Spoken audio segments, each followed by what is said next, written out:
15 বছর আগে এসে যে জায়গাতে থাকতাম আমি, যে এরিয়াতে থাকতাম আমি, ওই জায়গায় আজকে যাচ্ছি দেবাশিস দাকে নিয়ে। দেবাশিস দা আর আমি দুইজন মিলে যাচ্ছি।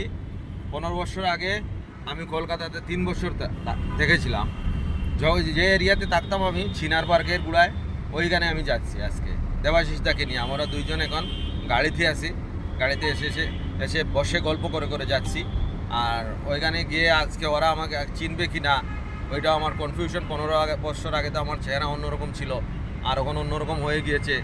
তাই এখানে গিয়ে ওদের রিয়াকশনটা দেখবো, ওরা কি এই রিয়াকশন করে আমার পরিচয় দেওয়ার পর ওরা কি বলে, কি আমাকে চিনতে পায় কি না পায়, ওইগুলো আপনাদের সাথে শেয়ার করব।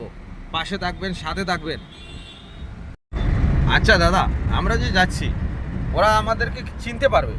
দেখা যাক, এতদিন পরে দেখছি আপনি অনেক পরিবর্তন হয়ে গেছেন। 15 বছরে তো আমার অনেক পরিবর্তন হয়ে গেছেন।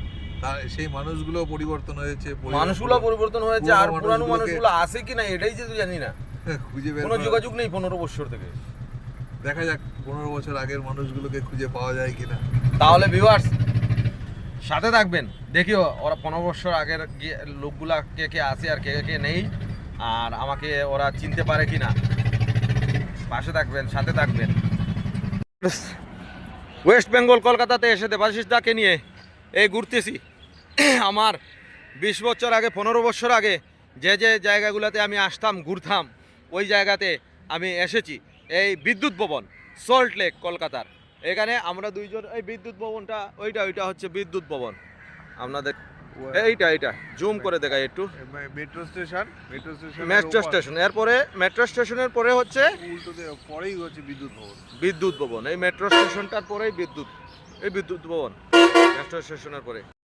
এই চিনার পার্কে যাওয়ার সময় এখানে গাড়ি বন্ধ করলাম, আমার একটা পুরানো স্মৃতি মনে পড়ে গেল, তাই আপনাদেরকে দেখাচ্ছি। বাসগুলো দেখেন, ভারত থেকে ওইগুলো বাংলাদেশে যায়। এই বাসগুলা অনেক বাস, ওইগুলা হচ্ছে ইন্ডিয়া থেকে, ইন্ডিয়ার ওয়েস্ট বেঙ্গল থেকে।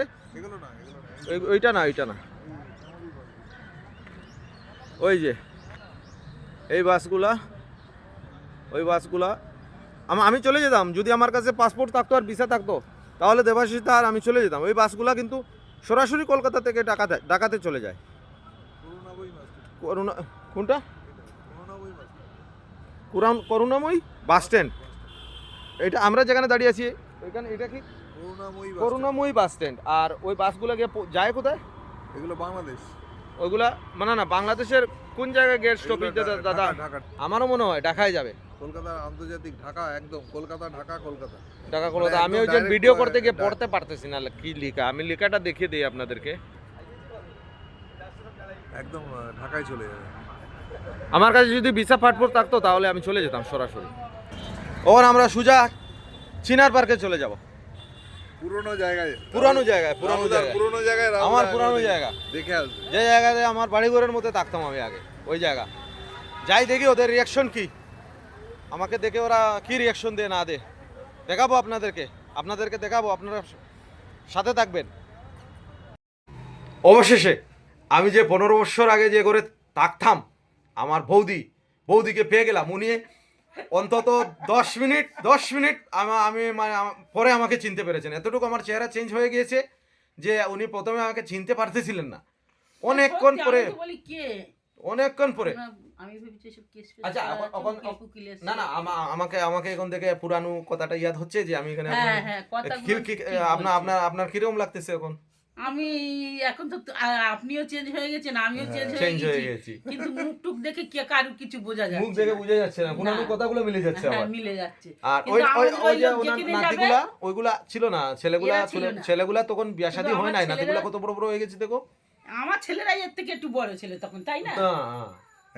18 বছর আগে, 18 বছর আগে মমতা ব্যানার্জি যখন প্রথমবার ইলেকশনে আমরা ওই গলিতে নাচলাম যখন, তখনকার কথা। আর উনি চিনে গেছে। আর এই আপনারা সবাই ভালো থাকবেন, সুস্থ থাকবেন, বেশি বেশি করে ভিডিও আপলোড করবেন। আর আমি তো আছেই কলকাতাতে।